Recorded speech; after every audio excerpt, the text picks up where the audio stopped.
At 2:13 in the morning, Claire Bennett stood outside her father's hospice room. Her hand was only inches from the door. Then her mother stepped in front of her. "You are not going inside," Diane said.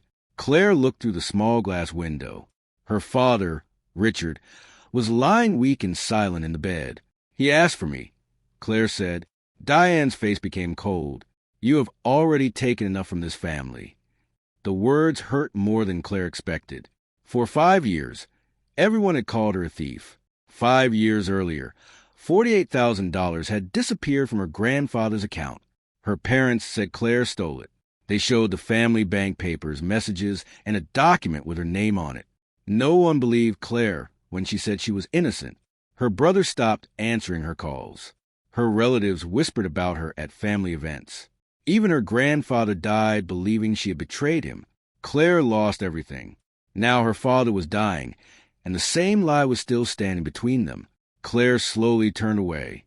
She had taken only 6 steps down the empty hallway when someone called her name. "Claire." A hospice nurse named Elena stood behind her. She looked nervous. "There's something your father wanted you to have." Elena reached into her pocket and pulled out a small digital recorder. Claire stared at it. "What is that?" "Your father recorded several messages," Elena whispered, "but this one is only for you." Before Claire could take it, footsteps came from behind them. Diane stood at the end of the hallway. The moment she saw the recorder, all color left her face. "Give that to me," Diane said. Elena held it tighter. For 5 years, Claire had seen anger in her mother's eyes, but never fear. Then the recorder suddenly turned on. Her father's weak voice filled the hallway. "Claire never stole that money." Diane rushed toward them. Diane reached for the recorder, but Elena stepped back. "Turn it off," Diane said. Claire had never heard such fear in her mother's voice. Elena quickly stopped the recording. "This belongs to Claire," she said. Diane stared at her daughter. "Your father is confused. He does not know what he is saying." Claire said nothing. 5 years earlier, Diane had sounded just as certain. It had started on a Sunday morning. Claire's grandfather, Arthur, had called a whole family to his house. $48,000 was missing from his private account. Claire had expected everyone to search for an answer. Instead, they were waiting for her. Her father placed bank papers on the kitchen table. The money had been moved using Claire's name. There were messages from an account that looked like hers. There was even a document with her signature. "I did not do this," Claire had whispered. Her mother looked away. Her brother Nathan called her a liar. Arthur asked one painful question. "Why would you steal from me?" Claire never forgot his face. She spent months trying to prove the papers were false. Then she noticed something strange. The money had not gone directly into one account. It had moved through 3 accounts first. The last account belonged to a company she recognized, a company connected to Nathan. Before Claire could get more information, the account disappeared. 2 days later, her laptop was stolen from her apartment. The police found no sign of a break-in. Claire had told her father. Richard only said, "Stop making things worse." Now, 5 years later, Claire looked at the recorder in Elena's hand. Her father had finally said she was innocent, but Claire knew that was not enough. She needed the whole truth. Then Elena spoke quietly. "There's another recording." Diane froze. Elena looked at Claire. "Someone tried to delete it last night." Claire slowly turned toward her mother. Diane was no longer looking at the recorder. She was looking at the exit. Diane took 1 step toward the exit. Claire noticed. "Where are you going?" Her mother stopped. "Your father needs me." "No," Claire said quietly. "You need that recording." For a moment, nobody moved. Then Elena led Claire into a small office near the nurse's station. She locked the door and placed a recorder on the desk. Diane was not allowed inside. Claire pressed play. Richard's weak voice filled the room. "If Claire is hearing this, then I waited too long." Claire closed her eyes. Her father continued. "She never stole Arthur's money. I knew that before the family accused her." Claire's eyes opened. Her hands began to shake. Her father had known. 4 or 5 years. He had watched her lose her family, her home, and her name.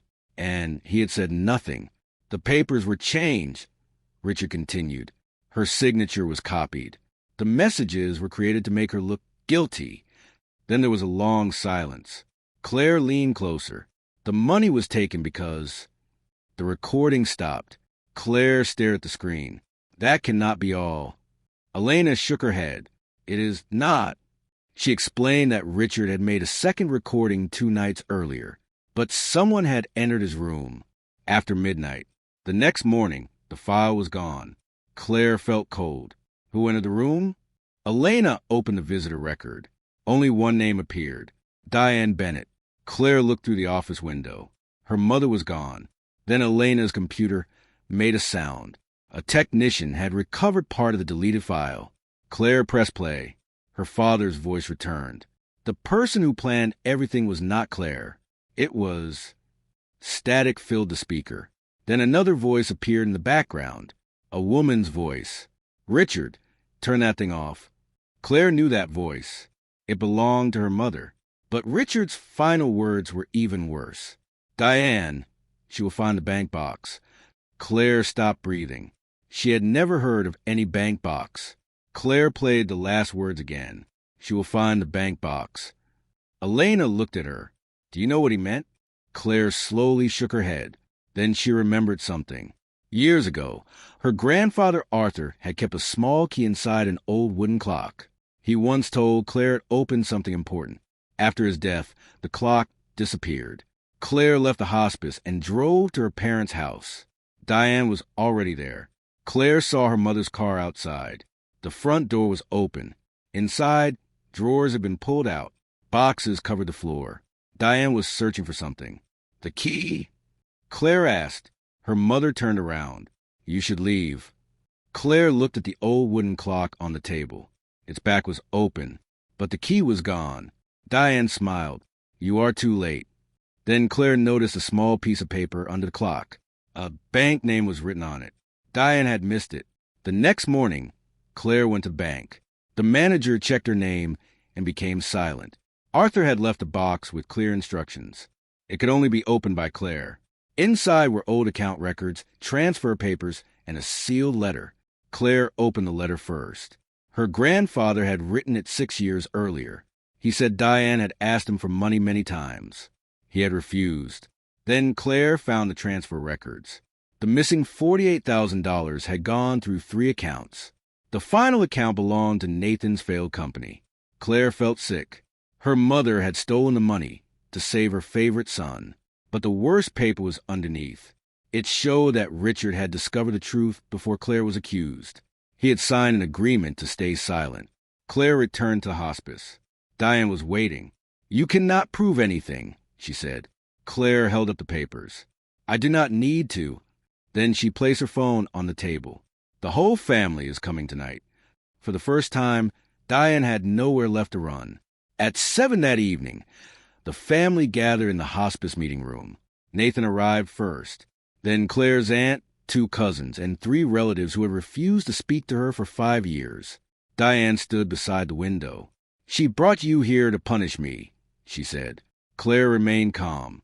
No, I brought them here to hear the truth. Nathan laughed. What truth? Claire placed a recorder on the table. Diane moved toward it.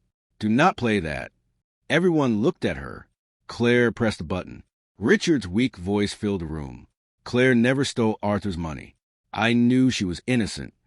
Nobody moved. The recording explained the false messages, the copied signature, and the hidden accounts. Nathan's face slowly changed. Then Claire placed the bank papers on the table. The money ended here, she said. She pointed to Nathan's company name. Nathan looked shocked. I never knew. Diane quickly spoke. I was protecting this family. You destroyed Claire to protect me? Nathan asked. Diane said nothing. Claire opened Arthur's letter. Her grandfather had discovered missing papers before his death. He had begun to suspect the truth, but he died before he could confront them. Claire's aunt covered her mouth. For 5 years, they had called the wrong person a thief. Diane suddenly laughed. A sick man's recording proves nothing. Claire looked at her. Then the door opened. The hospice director walked into the room with Elena. Richard had prepared more than a recording. He had signed a legal statement. 2 nurses had witnessed it. The director placed a sealed envelope in front of Claire. Diane's face went white. Claire opened it. Inside was Richard's full confession, but one sentence made everyone silent. Claire read it twice. Then she looked at Nathan. "What does it say?" he whispered. Claire slowly raised her eyes. "It says Mom did not act alone." Across the room, someone quietly dropped a glass. Everyone turned toward Nathan. The broken glass lay near his feet. Claire read the confession again. Richard helped Diane create the false papers. The room went silent. Her father had not simply stayed quiet. He had helped frame her. Richard wrote that Diane had taken the money to save Nathan's failing company. When Arthur began asking questions, Diane needed someone to blame. They chose Claire. She was trusted by Arthur. She had access to his papers. And they believed she was too quiet to fight back. Nathan covered his face. "I never asked him to do this." Claire believed him. That was the painful part. Her parents had destroyed one child to protect another who never knew the truth. Diane looked at Claire. "We can fix this." Claire shook her head. "You had 5 years." The next morning, Richard died. Claire did not pretend that one confession could erase everything. But his statement, the recordings, and Arthur's papers finally cleared her name. One by one, relatives called to apologize. Claire did not answer every call.